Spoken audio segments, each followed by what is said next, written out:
Hi, I'm Dave Kale. Welcome to this Christian Business Insights podcast show where my goal is to provide you with practical, actionable ideas to help you create businesses and careers of excellence and at the same time multiply your influence for the kingdom. I have been a Christian in business for over 30 years, and I have personally and contractually consulted with over 500 different sales organizations. So in these podcasts, I combine the lessons that I have learned with an out-of-the-box experience and perspective on Christianity that you will find challenging.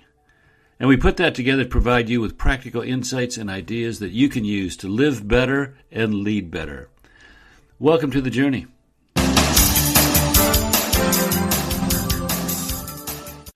Hi, this is Dave.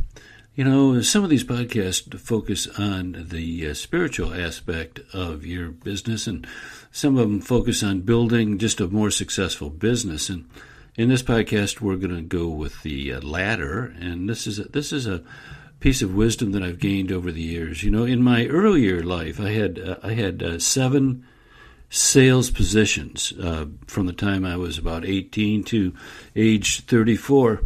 And the last of those 7 sales positions was selling for a hospital supplies distributor. I was given a territory that had, at the time, about $10,000 in existing business and 77 existing accounts. And every year, for the next 5 years, my manager, in an annual effort, took accounts away from me. And every year, my sales grew dramatically. In a world where $1 million territory was the gold standard, I had $1 million a year increase. And when I moved on after 5 years, I was down to 17 accounts, from 77 to start with, 17, and was generating $5 million in annual sales. Those 17 accounts were large, strategically important, high-potential accounts. Now, that was my first encounter with the truth that I later formulated into this rule. In B2B sales, you always do better narrowing your focus than expanding it. Let me repeat it because it's the focus of this podcast. In B2B sales, you always do better narrowing your focus than expanding it. You know, early in my consulting career, I had a client with a thriving business who manufactured automobile parts. His secret was narrowing the niche for his marketing efforts. He decided to specialize in body parts for one brand of car, let's say a Mercedes-Benz. And to narrow it further, he narrowed it down to 2 models. So 2 models of Mercedes-Benz. And to narrow it further, he selected a 10-year time frame. So he sold body parts for 2 Mercedes-Benz models manufactured from 1950 to 1960. And he owned that market. And when he produced a part, he would mark it up in multiples, not percentages. I'm talking 300% markup, not 35. That and multiple other engagements over the past 30 years have brought me to the belief that for B2B salespersons, you're always better off focusing on fewer, higher potential accounts. And for a business owner, you're always better off narrowing your market rather than expanding it. So let's look at those two, the B2B salesperson and the business owner. So if you're a B2B salesperson, one of the paths to exceptional performance is to be guided by the rule that you should invest your sales time where it will get the highest return on time invested. Think of a unit of sales time. And by the way, the definition of sales time is the time you spend in a two-way conversation with a prospect or customer. So when you're visiting them, of course, that's sales time. Talking on the phone is sales time. Zoom meeting with them, sales time. Texting back and forth, that's sales time also. So let's think of sales time. Now, let's say you have 1 hour of sales time. You could spend that 1 hour on a customer that could generate $1,000 in revenue, or You could spend that same time frame on a customer who could generate $100,000 in revenue. Sales time is almost always better invested where there is the potential for the greatest return. Return on time invested. That's the secret. It's far easier to leverage a successful purchasing experience for the customer to another opportunity. So instead of driving 5 miles to the next opportunity, you just walk down the hall. And it's far easier for my good contact to recommend me to the next key person in another department than it is for a smaller customer to recommend me to his competitor across town. So if I'm going to leverage the relationship, it's much easier to leverage relationships in large accounts than it is small ones. And leverage was one of the key reasons why I was able to penetrate those 17 accounts so fully. Large accounts are more sophisticated and generally require less service time for the salesperson than smaller accounts who may be needy and constantly in need of extra time and attention from the salesperson.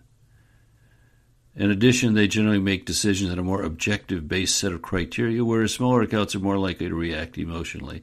For a thoughtful salesperson, the sale in a large account is more attainable.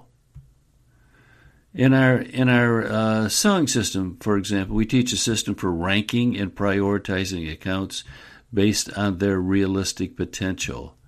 And those who implement that system often report sales increases in the multiples. One client, a vice president of sales for a 100 salesperson company, reported, I'm going to quote here, quote, 73% increase in key account sales. Huh. Yeah. And another quote, and I'm quoting now, 5-fold increase, end quote, for example. So this concept of helping a B2B salesperson rank and prioritize accounts based on their realistic potential, and again, we have a system for that. Those people who learn the system and apply it have results which are honestly just outstanding, extraordinary. So that's a lesson. That's a lesson. If you're a B2B salesperson, think of your return on time invested. Where is your time best spent? How about for a business owner or chief sales officer, if that's who you are, then focusing on a narrower niche allows you to specialize in the internal operations of your business. It's one thing to prepare an operational system that will accommodate any kind of customer, but it's much simpler and more effective to accommodate only one type of customer. So leverage, like with a B2B salesperson, is a major factor. By narrowing your market segment, it's easier to leverage your marketing efforts. It's easier to find, the magazines your prospects read, the websites they visit, the conferences they go to, etc. Your use of testimonials is likely to be more valuable to someone in the same business. Your marketing dollars can be spent more precisely and bring multiple results. One of my clients, for example, instead of selling to everyone within a geographical territory, decided to narrow his marketing focus to 3 smaller niches. So there we go again. Instead of a general big definition of your market, he narrowed it down to 3 small niches. And he was able to dedicate one salesperson to each of those niches, specializing in that type of business. So he created 3 catalogs supported by 3 web pages, one for each niche. And his customers saw the salesperson in the company as a specialist in their type of business. And since they were a specialist, they were therefore more credible and accessible than the everything-to-everyone competitors. Now, there's some caveats. Nothing is quite as simple as it sounds, and this rule is no exception. There are some caveats. For example, it works better if your product is not a one-and-done sale, so that there's always the opportunity for additional purchases within the account. That's an ideal situation. For the B2B salesperson, the rule applies if you have too many accounts to effectively penetrate them all, And by the way, very, very few sales. Again, I've worked with over 500 different sales organizations. Very, very, very few B2B salespeople have too few accounts. Almost all of them have something like, well, there's 100 accounts and I really focus on 20 or 30 or something like that. So almost every B2B salesperson has more accounts than he or she can handle. So now, if that's not the case for you, then it's a little different story. So if you find yourself routinely being finished at 2 p.m., you had nothing else to do, your day's done, then I would say disregard saying no to small, low-volume accounts because you need to fill up the time. So fill up the time in useless activity. Save your prioritizing on the basis of potential until you have more to do than you can do. Then focus and prioritize your time. Now, there is also a downside. Larger accounts are more sophisticated, require a higher degree of organization on the part of the salesperson. And while sales skills are effective in any size account, organization and preparation become more important. And this is probably the largest obstacle.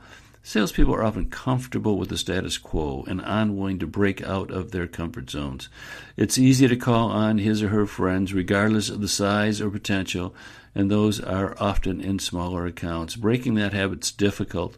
Penetrating a high-potential account is often a long-term strategy, while smaller accounts can generally make decisions more quickly. Now, all that being said, applying this rule to an existing sales territory or business can often multiply sales.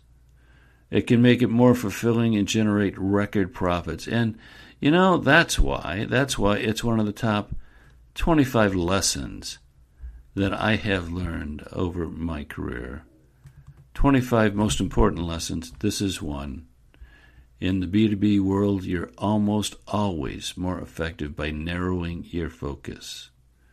Okay, hey, by the way, we're gearing up here for our next cohort for our Excellence and Influence program for sales leaders and sales managers.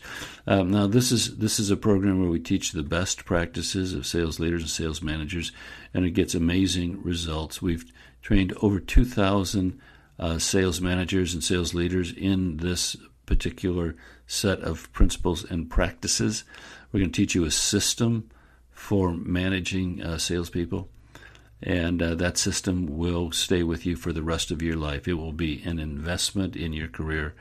The Excellence and Influence program for sales leaders.